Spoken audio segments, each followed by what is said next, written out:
نحمده ونصلي ونسلم على رسوله الكريم اما بعد فاعوذ بالله من الشيطان الرجيم بسم الله الرحمن الرحيم ان تقولوا انما انزل الكتاب على طائفتين من قبلنا وان كنا عن دراستهم لغافلين، اس لیے اترا تاکہ تم یہ نہ کہو کہ کتاب تو ہم سے پہلے تو گروہوں پر اتری تھی اور ہمیں ان کے پڑھنے پڑھانے کی کچھ خبر نہ تھی۔ قرآن حکیم کے بارے میں بتایا گیا کہ قرآن حکیم یہ اس لیے نازل کیا تاکہ تمہیں یہ کہنے کی گنجائش باقی نہ رہے کہ اللہ عز و جل کی کتابیں جیسے توریت اور انجیل تو ہم سے پہلے دو گروہوں پر یعنی یہودیوں پر اور عیسائیوں پر اتری تھی، اور ہماری عرب کی سرزمین پر نہ تو کوئی رسول آیا اور نہ کوئی کتاب، پھر جو کتابیں توریت اور انجیل آئیں وہ ہماری زبان میں نہ تھیں اور نہ ہی ہمیں کسی نے ان کے معنی بتائے، اور پھر ہم کیسے ہدایت پر آتے۔ اللہ رب العالمین نے قرآن حکیم نازل فرما کر بتا دیا کہ اب تمہارا کوئی عذر باقی نہ رہا اور تم یہود و نصارہ کے محتاج نہ رہے۔ یہ ہمارے لیے بھی ہے کہ ہم بھی سوچیں کہ ہمیں کچھ نہیں پتہ، ہمیں پڑھنا نہیں آتا، یہ سب اللہ رب العالمین نے ہمیں بھی عطا کر دیا ہے۔ اس میں غور و فکر کرنا پڑے گا، اس کی طرف آنا پڑے گا، اس سے جوڑنا پڑے گا، کل اللہ کی بارگاہ میں کوئی عذر نہیں سنا جائے گا۔ آگے ارشاد فرمایا او تقول لو ان انزل علينا الكتاب لكنا اهدى منهم فقد جاءكم بينة من ربكم وهدى ورحمة فمن اظلم ممن كذب بآيات الله وصدف عنها سنجزي الذين يصدفون عن آياتنا سوء العذاب بما كانوا يصدفون۔ یا تم یہ نہ کہو کہ اگر ہم پر کتاب اترتی تو ہم ان سے زیادہ ہدایت یافتہ ہوتے، تو تمہارے پاس تمہارے رب کی روشن دلیل اور ہدایت اور رحمت آ گئی ہے، تو اس سے زیادہ ظالم کون جو اللہ کی آیتوں کو جھٹلائے اور ان سے منہ پھیرے۔ ان قریب وہ لوگ جو ہماری آیتوں سے منہ پھیرتے ہیں، ہم انہیں ان کے منہ پھیرنے کی وجہ سے برے عذاب کی سزائیں دیں گے۔ اس آیت مبارکہ کا شان نزول یہ ہے کہ کفار عرب کی ایک جماعت نے یہ کہا تھا کہ یہود و نصارہ پر توریت اور انجیل نازل ہوئی، مگر ان کو وہ بے عقل اور یہ کہتے تھے کہ انہوں نے توریت سے ہدایت نہ حاصل کی اور انجیل سے ہدایت حاصل نہ کی، اور یہ کفار عرب ان یہودیوں عیسائیوں کو یہ کہتے تھے کہ یہ خفیف العقل یعنی کم عقل والے ہیں اور ہم نادان ہیں، اور اپنے آپ کو یہ کہتے تھے کہ ہماری عقلیں صحیح ہیں اور ہماری عقل و ذہانت فہم و فراست تو ایسی ہے کہ اگر ہم پر کوئی کتاب اترتی تو ہم تو ان سے زیادہ سیدھی راہ پر ہوتے۔ اللہ رب العالمین نے یہ آیت مبارکہ نازل کر کے اور ان کا جواب دے دیا اور فرمایا ان کا یہ عذر ختم کر دیا۔ تو اس سے علماء نے فرمایا کبھی بھی اپنی عقل پر بھروسہ اعتماد نہیں کرنا چاہیے، بلکہ اللہ کے بندے کو ہمیشہ اللہ کے فضل پر بھروسہ کرنا چاہیے، کیونکہ یہ شیخی مارنے والے کافر، عرب کے کافر یہ شیخی مارا کرتے تھے کہ اگر ہم پر کتاب نازل ہوتی تو انہوں نے تو توریت اور انجیل پر عمل نہ کیا لیکن ہم عمل کریں گے، لیکن اس کے باوجود ان کی یہ شیخی مارنا کام نہ آئی اور انہوں نے اپنی عقل پر بھروسہ کیا اور ایمان کی دولت سے یہ محروم رہے۔ بندے کو ہمیشہ اپنی رب کے ذات پر بھروسہ کرنا چاہیے، اور اسی آیت میں یہ بھی بتا دیا کہ جو نبی کے معجزات کو اور ان کی کتابوں کا انکار کرتا ہے اس کو قرآن نے سب سے بڑا ظالم کہا۔ کیوں کہا کہ یہ اپنی جان پر ظلم کرتا ہے اور اپنے آپ کو دائمی عذاب کا مستحق بناتا ہے۔ تو جو نبی کو نہ مانے، نبی کے معجزات کو نہ مانے، نبی کی شان کو نہ مانے، تو اس سے بڑا ظالم کون ہوگا؟ یہ قرآن ہمیں بتاتا ہے۔ آگے ارشاد فرمایا هل ينظرون الا ان تأتيهم الملائكة او يأتي ربك او يأتي بعض آيات ربك يوم يأتي بعض آيات ربك لا ينفع نفسا ایمانہا لم تکن آمنت من قبل او کسبت فی ایمانہا خیرا قل انتظروا انا منتظرون۔ وہ صرف اسی چیز کا انتظار کر رہے ہیں کہ ان کے پاس فرشتے آ جائیں، یا تمہارے رب کا عذاب آ جائے، یا تمہارے رب کی کچھ نشانیاں آ جائیں۔ جس دن تیرے رب کی بعض نشانیاں آ جائیں گی، اس دن کسی شخص کو اس کا ایمان قبول کرنا نفع نہ دے گا، اور جو اس سے پہلے ایمان نہ لایا ہوگا، جس نے اپنے ایمان میں کوئی بھلائی نہ حاصل کی ہوگی، تم فرما دو تم بھی انتظار کرو اور ہم بھی منتظر ہیں۔ اس آیت مبارکہ میں اللہ رب العالمین کی وحدانیت اور رسول کریم کی رسالت پر دلائل قائم کر دیے گئے، اور کفریہ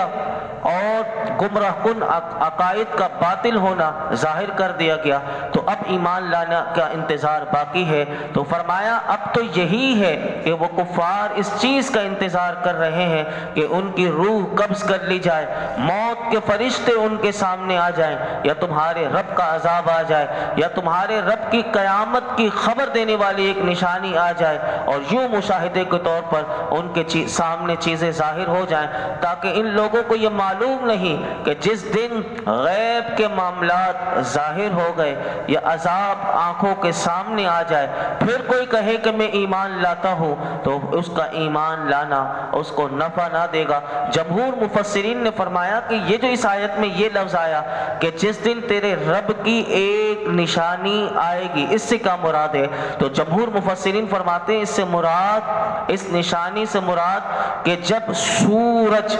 مغرب سے نکل گیا، طلوع ہو گیا، تو اس سے مراد یہ ہے۔ اور بخاری شریف اور مسلم شریف کی ایک حدیث پاک ہے کہ میرے آقا علیہ الصلوۃ والسلام نے ارشاد فرمایا قیامت قائم نہ ہوگی جب تک سورج مغرب سے طلوع نہ ہو، اور جب وہ مغرب سے طلوع ہوگا لوگ اسے دیکھیں گے تو سب کے سب ایمان لے کر آ جائیں گے۔ میرے آقا فرماتے ہیں ان کا ایمان لانا انہیں نفع نہ دے گا۔ اور اسی آیت میں یہ بھی آیا کہ جس نے اپنے ایمان میں کوئی بھلائی نہ حاصل کی ہوگی، تو اس کے معنی علماء نے یہ لکھا کہ مغرب کی جانب سے جب سورج طلوع ہونے سے پہلے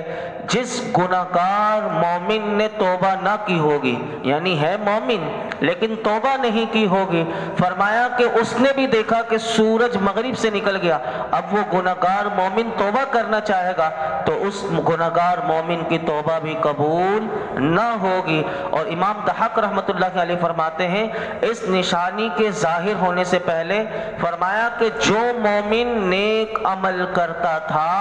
اس نشانی کے بعد بھی نیک عمل کرے گا، اللہ اس کے اعمال کو قبول فرمائے گا۔ یعنی گناہگار مومن کی توبہ قبول نہیں ہوگی، لیکن جو نیک ہوگا یہ نشانی بھی ظاہر ہو گئی۔ امام ضحاک رحمۃ اللہ علیہ فرماتے ہیں اللہ اس پر کرم نوازی دیکھیں کہ نشانی ظاہر ہونے کے بعد بھی اگر وہ نیک عمل کرے گا تو اس کے نیک عمل ضرور اللہ قبول فرمائے گا۔ اور فرمایا کہ البتہ جب یہ نشانی ظاہر ہوئی تو اس وقت اگر کوئی کافر ایمان لائے تو اس کا نہ ایمان مقبول ہے اور نہ گناہگار کی توبہ، کیونکہ یہ ایسی حالت ہے علماء کہتے ہیں کہ جس نے انہیں ایمان لانے اور گناہوں سے توبہ کرنے پر مجبور کر دیا۔ آج بھی ہم دیکھتے ہیں کہ جب بندہ دیکھتا ہے کہ تباہی ہی تباہی ہے تو پھر وہ توبہ کرتا ہے، لیکن ابھی بھی اللہ رب العالمین کی کرم نوازی دیکھیں کہ توبہ کر لے وہ معاف کر دیتا ہے، لیکن وہ نشانی ظاہر ہو گئی تو وہ تو مجبور ہو گیا کہ اب توبہ کروں۔ لیکن فرمایا کہ اللہ کے عذاب کو دیکھ کر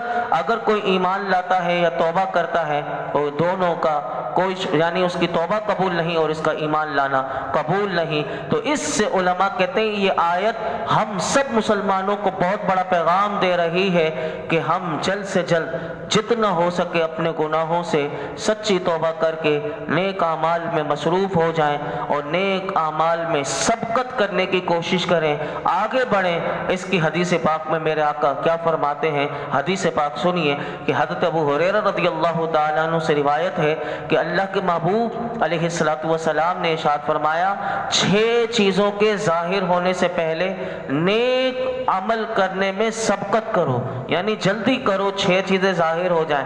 ایک ہے سورج کا مغرب سے طلوع ہونا، نمبر 2 دھوئیں کا، نمبر 3 دجال کے نکلنے کا، نمبر 4 دابۃ الارض ایک جانور ہے وہ نکلے گا، یہ قیامت سے پہلے کی نشانیاں ہیں۔ فرمایا تم میں سے کسی ایک کی موت، یہ تو آئے دن ہوتی رہتی ہے، یعنی یہ بھی ہمیں پیغام دے رہی ہوتی ہے کہ بندے کو توبہ کر لے، اور فرمایا تم میں سے کسی ایک کی موت یا سب کی موت قیامت سے پہلے، تو ان چیزوں سے پہلے تم اعمال کی طرف سبقت کرو۔ تو اس میں سے ایک چیز تو ہمیں روز نظر آتی ہے، ہمارے خاندان میں سے، ہمارے رشتہ داروں میں سے، ہمارے دوستوں میں سے کوئی نہ کوئی جنازے آ رہے ہوتے ہیں، اور یہ سب جنازے ہمیں پیغام دے رہے ہیں دیکھو ہم جا رہے ہیں، اب ہمارا اعمال نیک عمل کرنے کا دفتر بند، اب ہم کچھ نیکی نہیں کر سکتے۔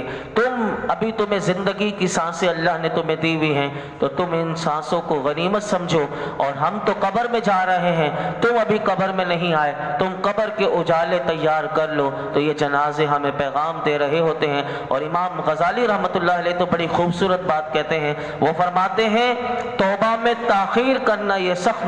نقصان دہ ہے، کیونکہ فرماتے ہیں گناہ سے ابتدا اگر ہو تو کہتے ہیں کہ یہ دل کی سختی ہے، یعنی انسان گناہ کی ابتدا کرے تو یہ دل کی سختی ہے، اور کہتے ہیں کہ دل کی سختی کسی کو ہو جائے تو پھر کیا ہوتا ہے، کہتے ہیں رفتہ رفتہ پھر گناہ کا انجام اللہ محفوظ فرمائے۔ کہتے ہیں گناہ کی وجہ سے گناہ کی نحوست ایسی ہے کہ انسان کفر تک پہنچ جاتا ہے، گمراہی تک چلا جاتا ہے، بدبختی میں مبتلا ہو جاتا ہے۔ اور امام غزالی فرماتے ہیں کیا تم نے قرآن میں بلم بن باہورہ اور ابلیس کا واقعہ نہیں پڑھا؟ ان سے صرف ایک ہی گناہ ہوا تھا۔ بلم بن باہورہ نے موسیٰ علیہ السلام کے لیے بد دعا، آگے آنے والی آیات میں آئے گا کہ بلم بن باہورہ نے موسیٰ علیہ السلام کے لیے ہاتھ اٹھائے تھے دعا کے لیے، بد دعا کے لیے، اور وہ برباد ہو گیا۔ اس کی کیا شان تھی لیکن وہ آگے بتاؤں گا میں آپ کو۔ اور اسی طرح ابلیس کے بارے میں کون نہیں جانتا، اللہ نے اسے سجدہ کرنے کا کہا تھا، ایک ہی گناہ ہوا لیکن وہ مردود، ایسا مردود ہوا کہ قیامت تک مردود، اور قیامت کے دن بھی مردود ہوگا۔ تو یہ گناہ کی نحوست ہے۔ تو ہمیں چاہیے کہ ہم گناہوں سے بچیں اور توبہ کرتے رہیں، اپنے نفس کو ہمیشہ گناہوں سے بچاتے رہیں۔ ہمیں نہیں پتا کہ ہمارے ساتھ اللہ کی خفیہ تدبیر کیا ہے۔ ہر قسم کی سستی کوتاہی سے انسان بچے، اور چھوٹے چھوٹے گناہ سے اپنے آپ کو لذت دینے کے لیے کسی کے ساتھ بھی گناہ کرنے سے بچے، کیونکہ اگر تباہی آ گئی تو انسان کہیں کا نہیں رہے گا،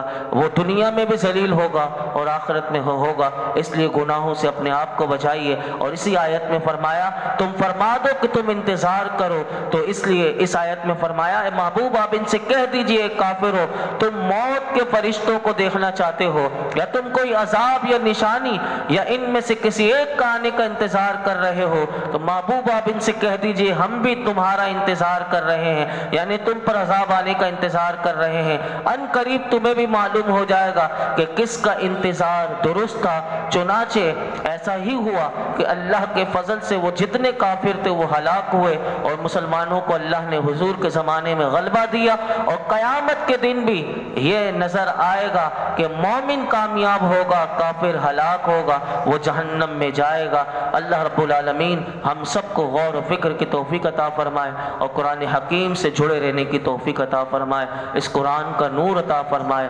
گناہوں کی نحوست اللہ ہم سے دور کر دے، گناہوں سے بچنا اللہ ہمارے لیے آسان کر دے، اور گناہوں سے ایسی گن اللہ ہمیں عطا کر دے کہ ہم گناہوں کے قریب بھی نہ جائیں۔ الحمدللہ رب العالمین، والصلاة والسلام علی سید الانبیاء والمرسلین وعلیٰ آلہ واصحابہ اجمعین۔ یا اللہ پاک جو کچھ ہم نے سنا اسے یاد رکھنے، سمجھنے، عمل کرنے کی توفیق عطا فرما، ہمارے لیے سیکھنا سکھانا آسان کر دے، ہمیں قرآن کا نور دے دے، اے اللہ قرآن حکیم کی برکتیں دے دے، یا اللہ قرآن حکیم جو ہدایت ہے، جو رحمت ہے، جو برکت ہے، جو سکون ہے، اللہ یہ ساری چیزیں ہمیں عطا کر دے۔ اے رب کریم ہمیں گناہوں سے بچنے والا بنا دے، تو ہمارا حصار فرما، ہمیں نفس و شیطان کے ہر وار سے بچا بچا لے، ہم سے آج تک جتنے گناہ ہو گئے تو معاف کر دیں، ہماری بے حساب مغفرت فرما، ہمارے والدین کی مغفرت فرما، میرے آقا کی تمام امت کی مغفرت فرما۔ حضور کی امت میں اللہ جتنے بیمار ہیں یا اللہ سب کو شفا دے دے، جو ظالم مسلمان ہو کر دوسروں پر جادو کرواتے ہیں اے اللہ ان کے جادوؤں سے دیگر مسلمانوں کو محفوظ فرما۔ اے رب کریم جو بھی جادو کی اور مولائی کریم بد نظری کا شکار ہیں انہیں شفا دے دے۔ اے رب کریم زبیر الرحمن کو، شفیق الرحمن کو، مولائی کریم عبد القادر کو، کئی بیمار ہیں اللہ ان سب کو شفا دے دے۔ محمد حسن رضا پر کرم خاص اپنا فضل و کرم نازل فرما، اس کی بھی تمام بیماریاں دور فرما۔ ہمارے گھر والوں میں جتنے بیمار ہیں اللہ سب کو شفا دے، اور اس درس قرآن میں یہ جتنے حاضرین موجود ہیں سب کے اٹھے ہوئے ہاتھوں کی لاج رکھ لے، سب کی جھولیوں کو بھر دے۔ وصلی اللہ تعالی علی خیر خلقہ محمد وعلی آلہ وصحبہ اجمعین۔